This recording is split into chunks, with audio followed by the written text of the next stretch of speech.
Il y a une chose importante que vous devez prendre en considération dans votre entreprise, c'est le calendrier. Vous le savez, déjà, une bonne gestion du temps, c'est hyper important.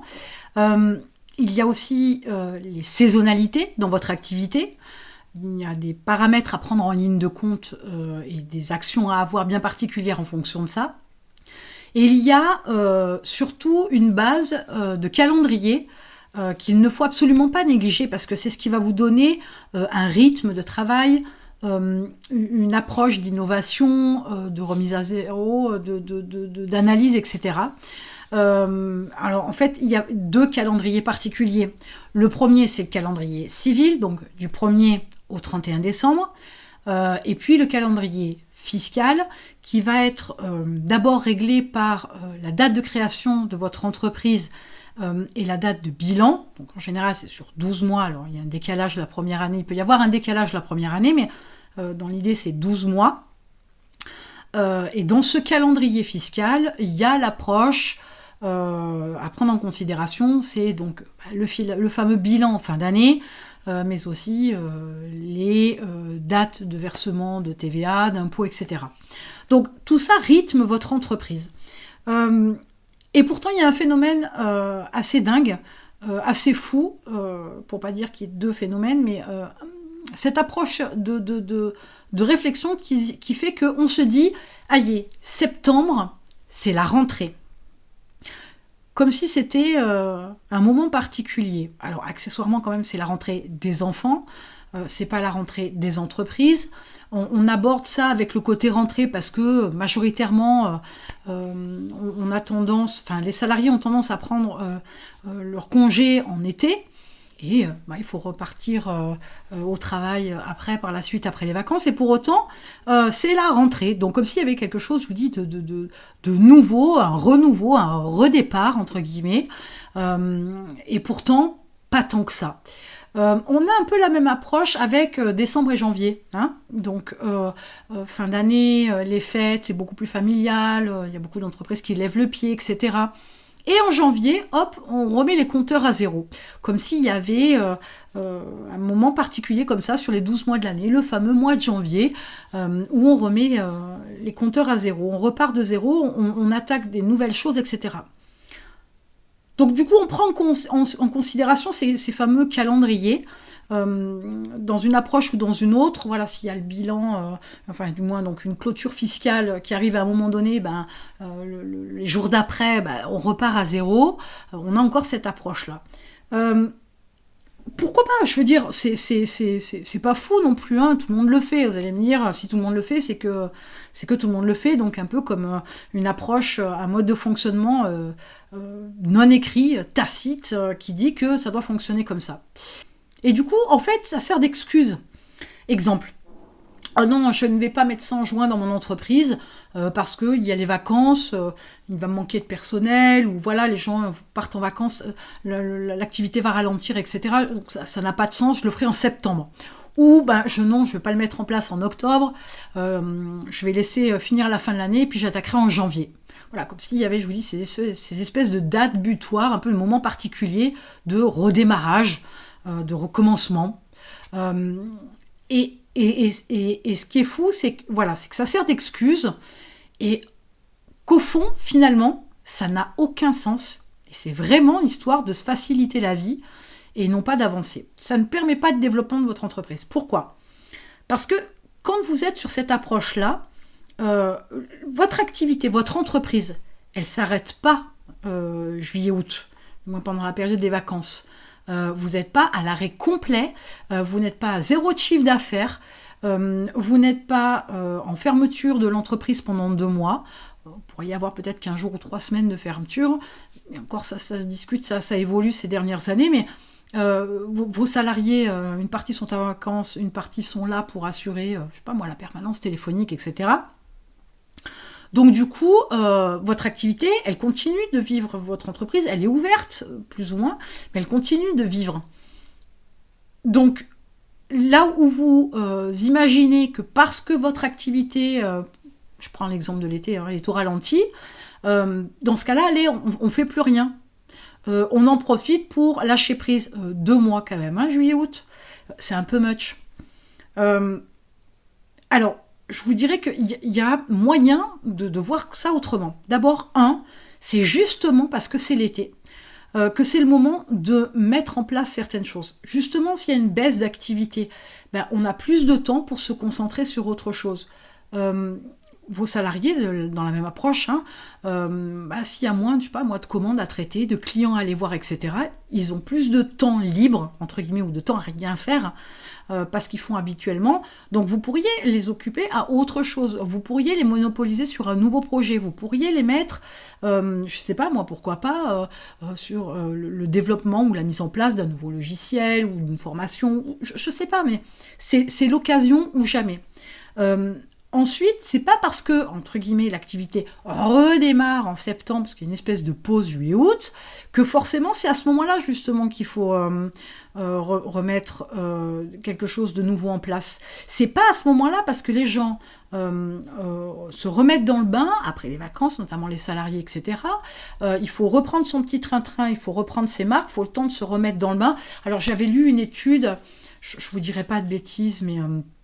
j'avais lu une étude qui expliquait, je crois, qu'il fallait à un salarié 3 semaines pour se remettre dans le bain après avoir eu ses vacances.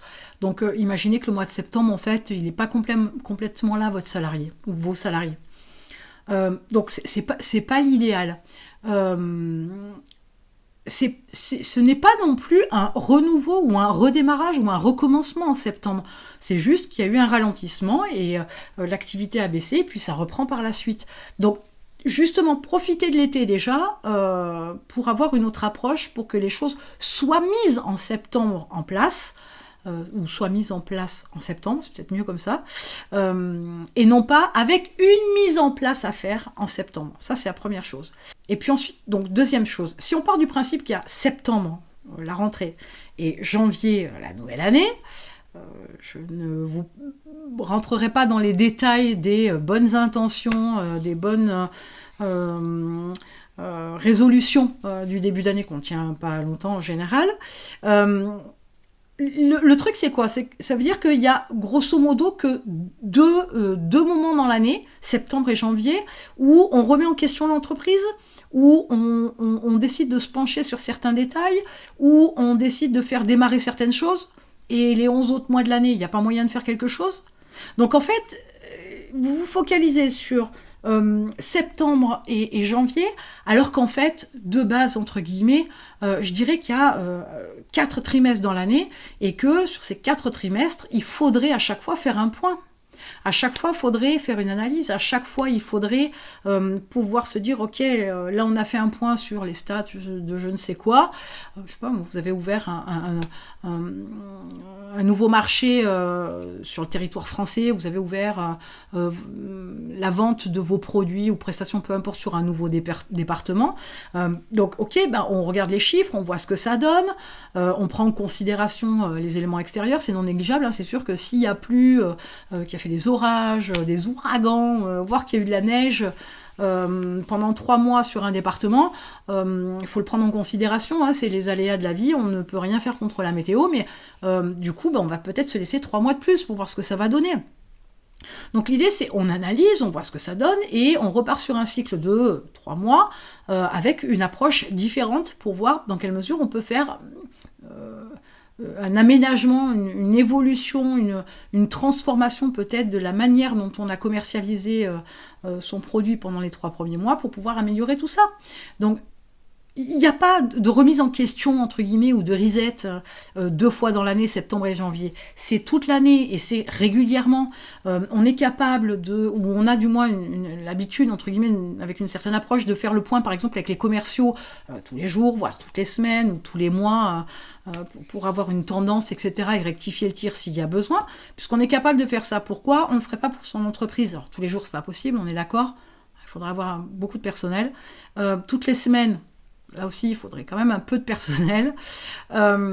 Tous les mois passent encore dans une certaine mesure, pas surtout, mais au moins tous les 3 mois, de faire un bilan complet de la com, des ventes, de la production, de l'évolution, par exemple, des matières premières, que sais-je, moi, peu importe, mais avoir cette régularité-là, plutôt que de se dire, ouais, c'est en janvier, et après, en septembre, après les vacances. absolument pas. Donc l'idée étant aujourd'hui de vous faire comprendre que il n'y a pas de redémarrage, je vous dis, de renouveau, de recommencement comme ça en septembre parce que c'est la rentrée ou en janvier parce que c'est la nouvelle année. On part sur, je vous dis, des calendriers qui sont ou civils ou fiscales, qui vous donnent des indications sur quoi faire ou quoi prendre en considération, etc., ce genre de choses. Mais pour autant, votre entreprise, elle vit toute l'année, 12 mois sur 12. Donc, ne vous lancez pas sur cette approche-là, de « Oh non, je fais rien pendant les vacances et tout, c'est à la cool, on verra en septembre ». Non, mais en septembre, il y a la reprise, 3 semaines pour que les salariés se remettent dans le bain. Donc, on est déjà à fin septembre, hein, clairement. Ok, on va faire un point à ce niveau-là. Éventuellement, on va réfléchir à comment on peut améliorer la com, le machin truc. Ouais, bah là, c'est fin octobre, on va pas mettre ça en novembre. Après, il y a les fêtes de fin d'année en décembre, on verra ça en janvier. Et puis en janvier, on se remet dans le bain, c'est pareil. En général, la reprise est un peu difficile, hein, on le sait, en janvier, c'est pas vraiment ça non plus, surtout dans certains domaines. On va y réfléchir, on avait vu ça et ça, ok, bon, ça pourrait être mis en place, mais alors mars, avril, allez, va dernier carat, parce qu'après, mai et juin, on tire doucement vers les vacances, les gens lèvent le pied, etc. Les excuses comme ça, on peut s'en servir tout le temps, toute l'année et toutes les années. Donc faites attention à ça. Ayez cette habitude, donc je vous dis à prendre en considération le calendrier fiscal et le calendrier civil pour que ce soit le plus judicieux possible, mais fixez-vous 4 points dans l'année où vous allez faire le point à tous les niveaux. Donc il faut s'organiser en conséquence, hein, parce qu'on décide de faire le point dans tous les domaines de l'entreprise. Ça veut dire aussi qu'il faut tout un tas de données, tout un tas d'informations, c'est non négligeable. Donc ça, anticipez-le dans le mode de fonctionnement que vous voulez avoir, en automatisant, je sais pas, en déléguant, pourquoi pas peut-être, de façon à ce que vous puissiez faire un point avec toutes les données régulièrement, par là, tous les 3 mois, pour pouvoir, découper correctement votre année, avec ces points-là, de pouvoir changer de direction ou améliorer ou modifier ou ajouter ou supprimer des produits par exemple, etc. Sachant que voilà, l'idée à chaque fois c'est de s'améliorer, hein. Et de pouvoir avoir une vision d'ensemble sur les 4 prochains trimestres, pour pas dire les 5 prochaines années, hein, mais peut-être positionner aussi avec ces trimestres-là différentes actions, différentes étapes, différentes évolutions dans votre entreprise, pour que ce soit bien mis en place, bien cadré, bien délégué, etc. si besoin est, mais avec une bonne organisation, sans prendre en considération ni septembre, ni janvier.